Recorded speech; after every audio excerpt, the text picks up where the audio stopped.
I'm your host, Rick Becker. I am joined today by Dr. Jimmy Moley. Doctor, thank you so much for joining us. Thank you for having me on. So, we talk a lot of baseball on the podcast. We have for the past 4.5 years, but there's one aspect of the game that we haven't really addressed, and that's where you are an expert. And I thought this would be a really interesting conversation for a lot of our listeners. You deal in sports psychiatry and you deal with the mental aspect of the game.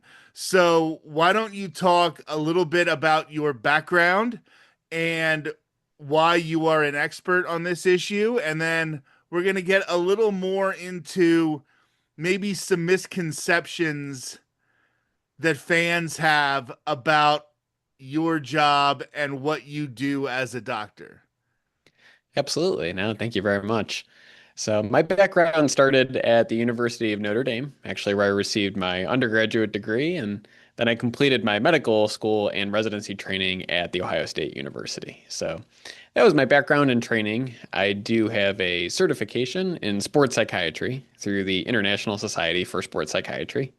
And really, my passion for sports began, at a young age. I knew I wanted to work somewhere in the field, right? And then as the, interest in medicine and really psychiatry grew from wanting to make those personal connections and really help people, on a pretty deep level, began to understand that sports psychiatry was really an emerging field, right? And I'm sure as we'll talk about, right, the awareness and, really just dedication to improving mental health amongst athletes has skyrocketed, right, in the past 5 to 10 years. So really looking to stake my claim in the field and started my own private practice back in my hometown near Cleveland, Ohio, and been up and running now just over a year. And it's been really great, to interact with athletes really of all levels and understand, the culture, the challenges that they face, and hopefully make a difference in their lives. So I was going to save this question towards the end of the conversation, but since you just mentioned it when talking about your background, you went to both Notre Dame and Ohio State. So in the college football national championship this past year, keeping in mind this is the Irish baseball podcast, I just want to know, who did you root for in that game? It's not going to be a popular answer. I grew up in Ohio, born a Buckeye, but conflicting allegiance, we'll put it that way. All right, I guess we'll let you off the hook for that one. So I wanted to talk about what you do in terms of, I think a lot of people think of a sports psychiatrist and they think of Chuck Knobloch when he got the yips and he couldn't throw the ball from second base to first base, or Rick Ankiel, the pitcher turned outfielder who just all of a sudden couldn't throw a strike. Do you find that a lot of people don't start searching out for somebody like you until they're dealing with a situation like that, when maybe they should be looking into it a whole lot earlier to avoid situations like that? And maybe those are only extreme examples of why somebody would need a sports psychiatrist, when maybe there are much more day to day issues that your services help with as well. It's a really great, interesting point, and I think one that has changed historically over the years. So, in the mental health field, stigma has always been, if not the number one issue, amongst the top issues, right? And I think that lends itself in the past to this idea of being very reactive. So, like you said, there's an issue that comes up, someone gets the yips. I think you gave two great examples there in Knobloch and Ankiel, right?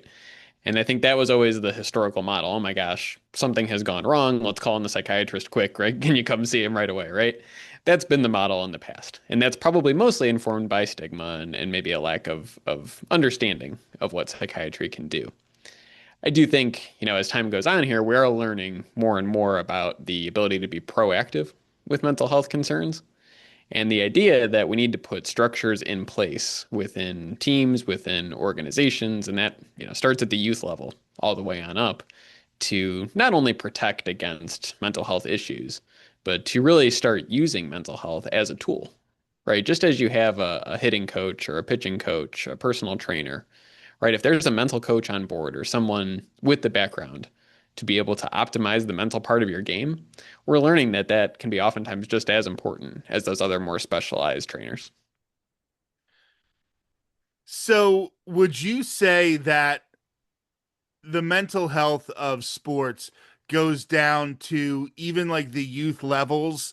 And these are things that there could be bad habits, or maybe even a bad habit isn't the right way to view it, but there might be things happening even at the youth level that start to show up in the mental health of an athlete when they make it to college or the pros or some level where all of a sudden the stress is so magnified and people are looking at the situation as if it just happened when the symptoms started to arise. But maybe a lot of these things are rooted further into the past, into the youth sports culture. And there are things that we have to do there so that we're building healthier athletes, not just with their arms, with their legs, with their knees, but also with their mental health as they deal with the increase in the stress of the game. Without a doubt, right? That the stress seeps down to the youth sports level and really around the world and in the United States, right? Youth sports culture, has many challenges, right? To be frank, I think there's definitely more of an increasing trend, specifically in baseball, for early specialization, right? For, pitching year round, playing year round and this really almost like a professional approach from a very young age. That comes with a certain amount of stress, just kind of inherently built in, right? There's pressures from multiple players, what we call like stakeholders, right, in the life of an athlete. So not only do you have the athlete, you have the parents, the coaches, the trainers, teachers, right? Everyone who has a stake, in the future of the player. So I think we're learning about those stressors, being present from a very early age.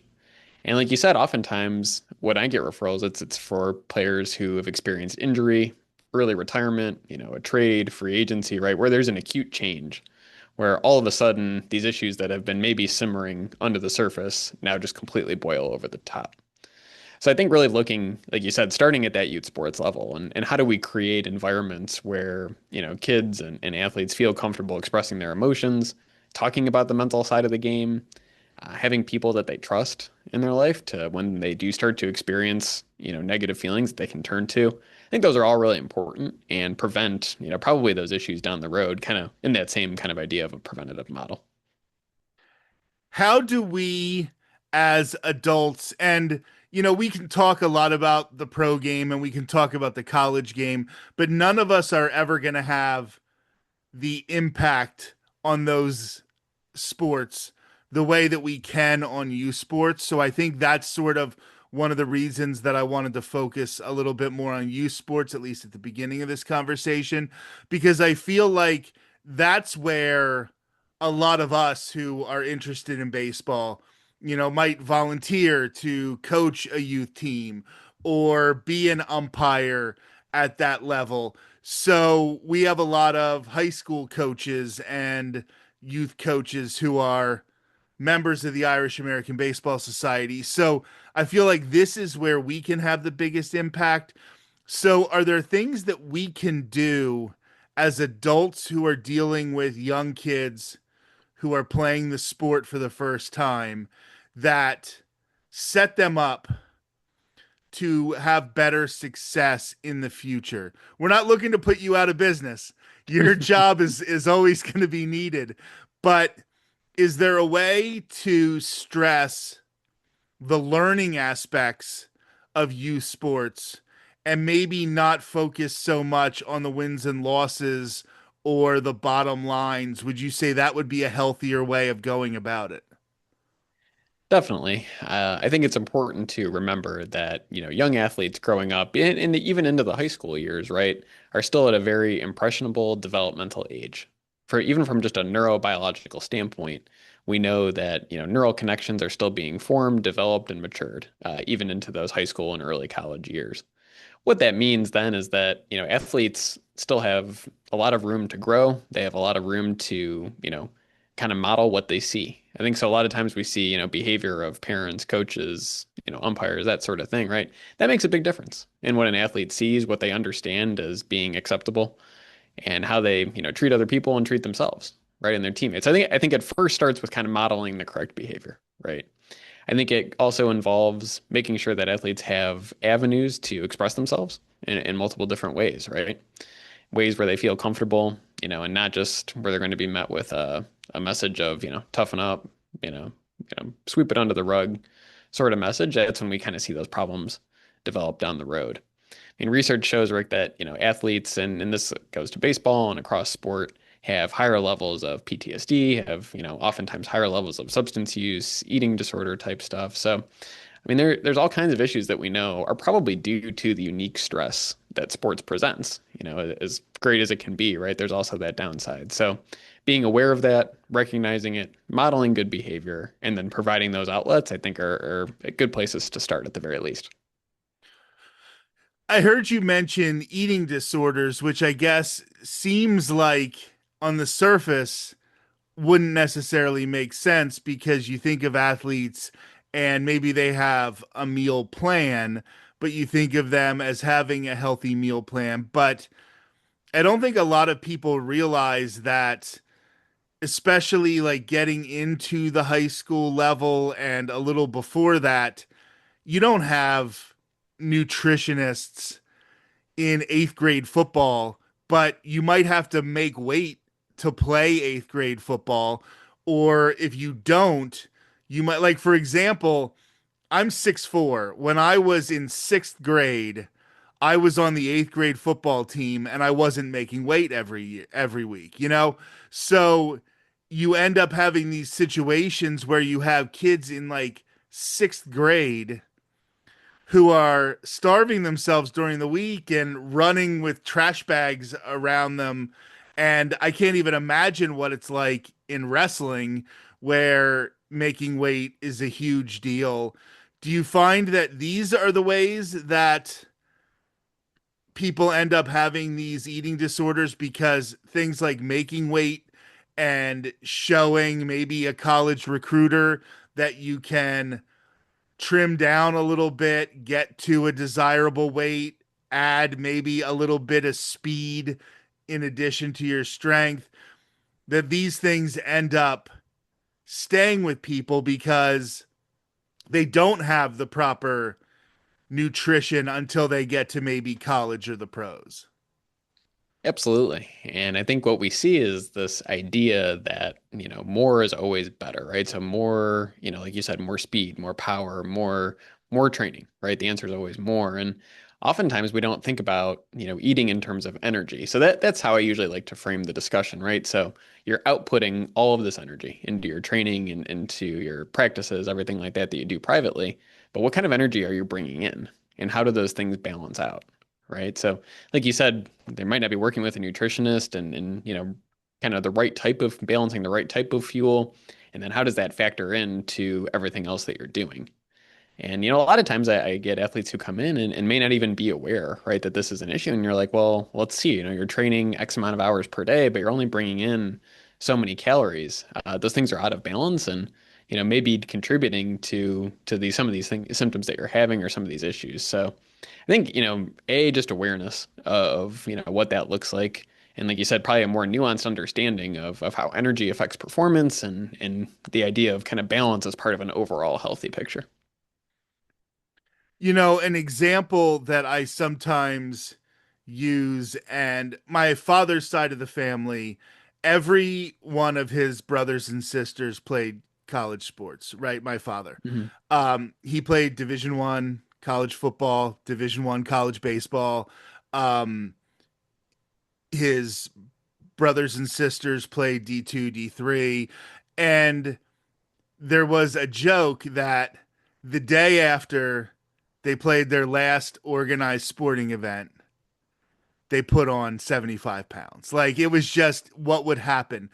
Do you find that there's an opposite reaction to the people who maybe starve themselves or go for that weight and didn't really put together the proper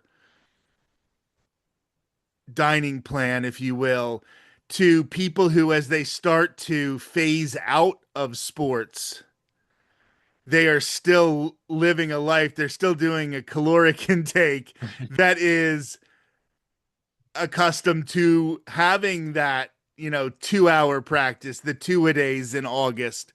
And is it hard to, not just nutrition wise, but is it hard mentally to adjust from, I am an active athlete now and I'm phasing out of that, and I'm moving into a life where I'm not going to get this structured exercise, and I'm not going to have a team, and I'm not going to have the motivation of making grades so that I can stay eligible for the team?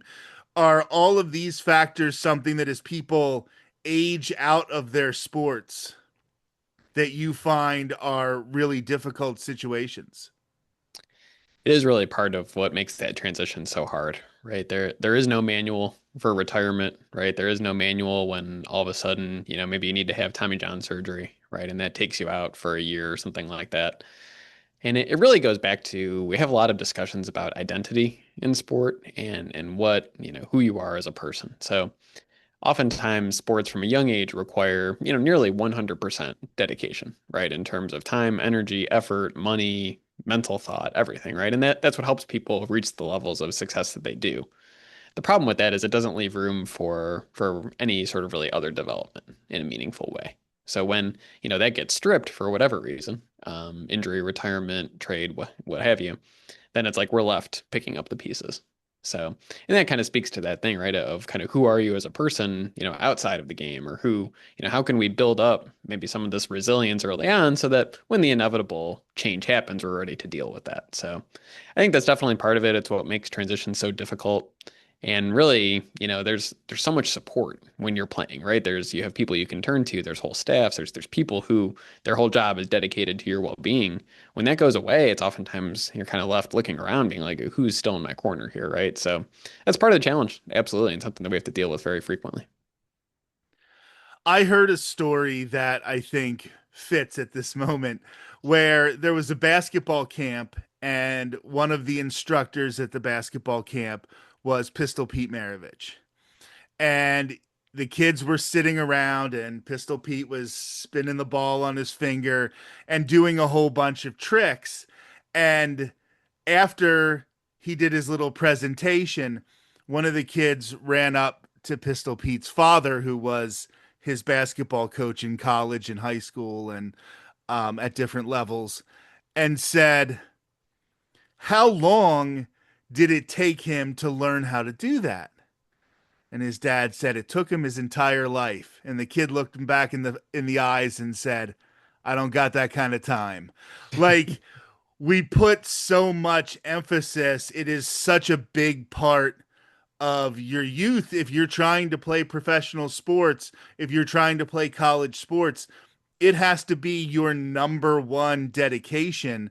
And then, like you said, it gets to the point that maybe it stops going well. Everybody learns there's one day where everybody isn't going to do it anymore, right? Michael Jordan, even though he was good on the Wizards, knew he couldn't do it anymore. There, it comes for everybody, no matter how good. And that adjustment, when you've been focusing so much, I guess you say it's identity. That's the big thing that you have to say, did Pistol Pete Maravich have an identity outside of basketball? Did he train too much, and that led to some of the issues in his later life? How do you suggest your players, your clients, get that balance where they do have an identity that maybe is separated from their sport? It's a good question. I think the challenge is to really understand what makes them tick and utilize their strengths in other areas besides sport, right? So I think, when you become maybe a high level collegiate pro pitcher, right, that there's qualities about you that probably led to that development. And it's like, well, what do we understand about those qualities? How can we use those and maybe to funnel into different interests, to passions, to who you are as a brother, a sister, a cousin, right? A friend. And like, how do we kind of develop you and work within that framework? I think you run into trouble when it's like, you maybe drop into a situation and be like, well, let's try this other interest, right? Or something kind of out of left field. I think it has to make sense to the athlete. It has to be something that feels organic and really kind of discover almost like unlived parts of themselves, right? And kind of let those flourish. So I think it's really an individualized question, right? But one that I think tries to utilize those strengths in a way that makes sense and is translatable to post athletic life. I think when I look back at myself as an athlete when I was younger, and you would not pick up hobbies because you knew that they would take away from sports. I remember, they were looking for people to play musical instruments.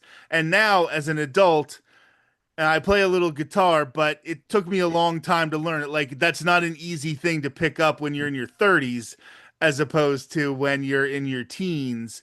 And is there a problem that a lot of athletes have? And I'm sure this is not just focused on athletes. I'm sure this is a lot of people across the board, where they're so focused on this one goal that they don't even understand that you can have hobbies, that there can be things that you don't have to give 100% effort.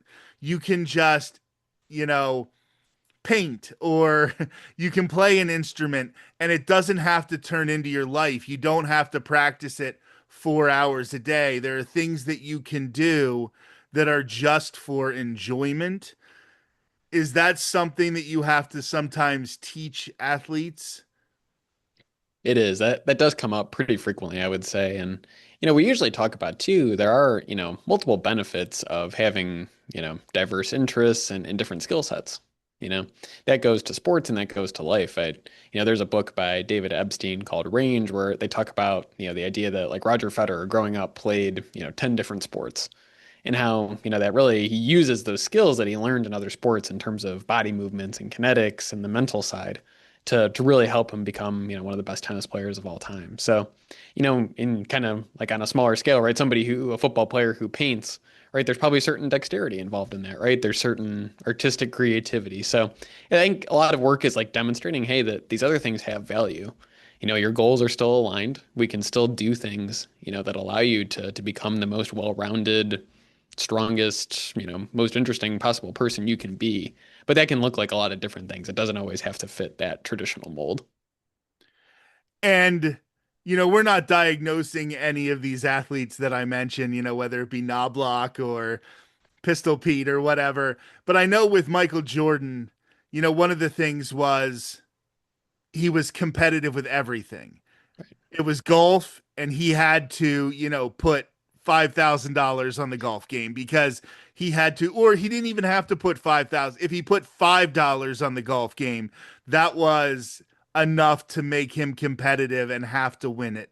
And is there a way to separate parts of your life where you can say, okay, in sports, I have to be hyper competitive, but in other aspects of my life, in my marriage, in my relationships with other people, in playing guitar, in my hobbies, I don't have to bring that same type of intensity, that same type of competitiveness, and you can see a balance in the people's lives.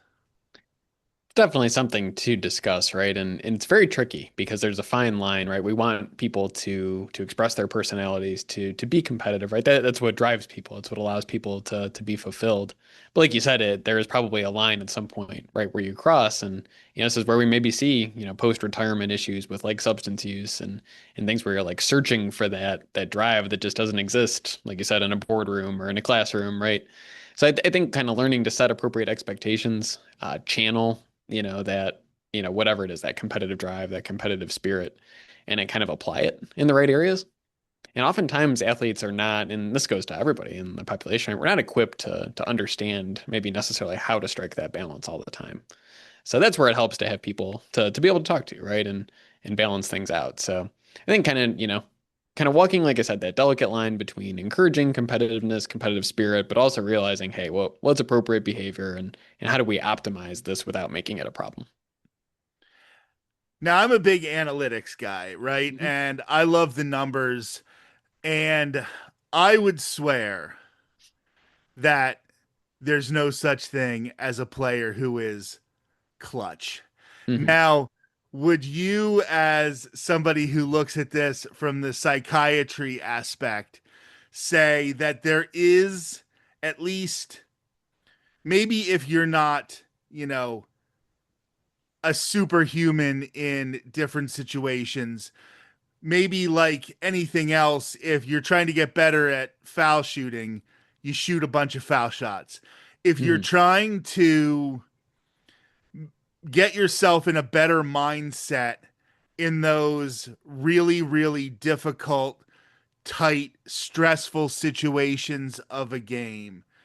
The reason that I would say there's no such thing as clutch is because if you're already playing at the highest level, you've dealt with the highest amount of pressure. Just to get to Major League Baseball or the NBA or something like that, you have to have already dealt with pressure that normal people will never understand. Hmm.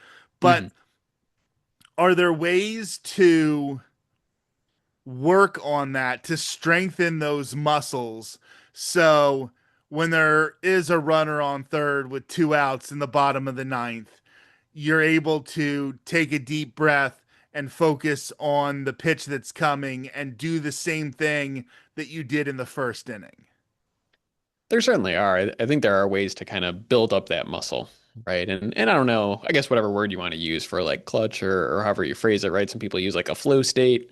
There's ways to kind of work on, ways to kind of get into the zone. So there's been a lot of studies that looked at athletes that when they, are really in a groove, have what a lot of people consider to be like momentum, that there's certain things like, maybe their resting heart rate or their metabolic rate that are maybe a little bit different than at other times.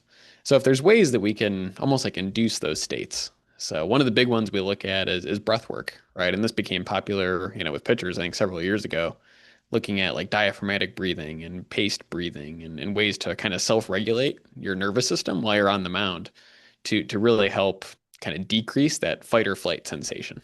Because when you're feeling that fight or flight, what you're not able to do is really lock in and focus, right? Your body's almost in like survival mode. So we know that on a biological level, there probably is something to that emotional self-regulation that allows you to maybe quote unquote like block out the noise, right? And really kind of dial in. So I think those are skills. I think we can teach that. And there's also probably some people that maybe have some greater propensity, to kind of reach those states. Now, what is that? How do we predict that? That's where it gets a little fuzzy, but that there probably is something there. Now, when something is coming up, like for example, the Major League Baseball trade deadline Mhm. or the off season, and us as fans, we get into this situation where we're like, man, we need a relief pitcher. We need somebody who can come in and get us a couple innings. So, this guy's on a team that's not competing. Let's throw a couple prospects, get him to come in, and just expect the exact same production. But I think you've found, at least from what we've discussed today, that fans don't think about the fact that, they're going to be going to a new apartment and they're going to have to get on a plane the 25 other guys they've been working with for the past however many months. Like they're just going to say bye. And then they're Mhm. going to be dealing with a whole 25 different other dudes. And we might look at this as, oh, we grab piece A, asset A, and move it over to our team, and it becomes asset B over here. But you understand that that's not exactly how it goes. And a lot of those things might be really difficult for the player to adjust. Absolutely. Yeah, these transitions can again be very stressful points and I understand, right? The reaction as a fan, this is still an entertainment industry and I think when you reach the professional level as an athlete, that's part of the business, right? You kind of sign up for that understanding that hey, this is a risk that this could happen. It doesn't make it any easier necessarily though, right? And it's also too, I think people don't understand too, like different teams have different, staff, support systems. You may have been working, with a specific trainer or, hitting coach or whatever like that, and all of a sudden things get uprooted. So I think it's part of the beauty of sport too, right? How kind of nuanced it is and how it is so based on relationships and a team coming together. But there is the downside of that too, that those disruptions can oftentimes, derail a season or even derail a career to some extent. Do you find that players tend to take those things personally? You know, I know a big one that they talk about is arbitration in baseball Right. and how a lot of agents don't want their players to know what's going on in arbitration because you go into those meetings and the team just slams the player and talks about them like they're meaningless. And then eventually they're going to sign some sort of contract and they're going to play for that team the next year after having heard all of those things. Are some of the ways that we just structure the business aspect of sports making it hard to deal with those kind of mental health issues?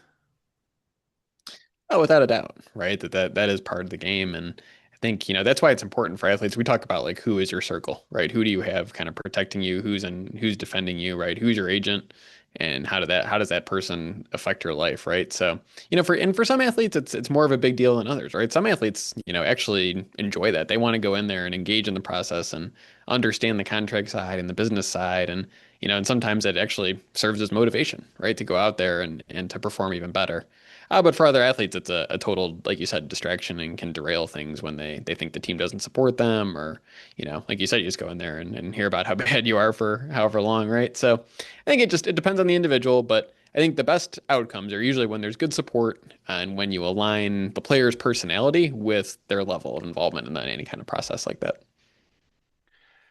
So, wanting to just, as we get ready to wrap up this conversation, bring it back to you sports because I do think that is where the people listening to this podcast will have the most influence.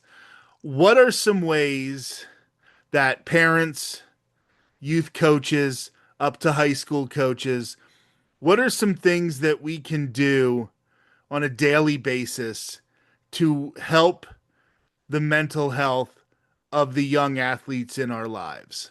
Mhm.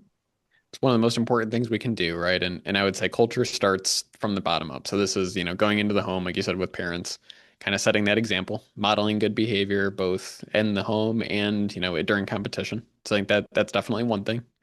Like I mentioned before, knowing where to turn and making those resources available. So, does your kid or does the athlete have someone that they know they can talk to that where it be confidential, private, and that sort of thing, right?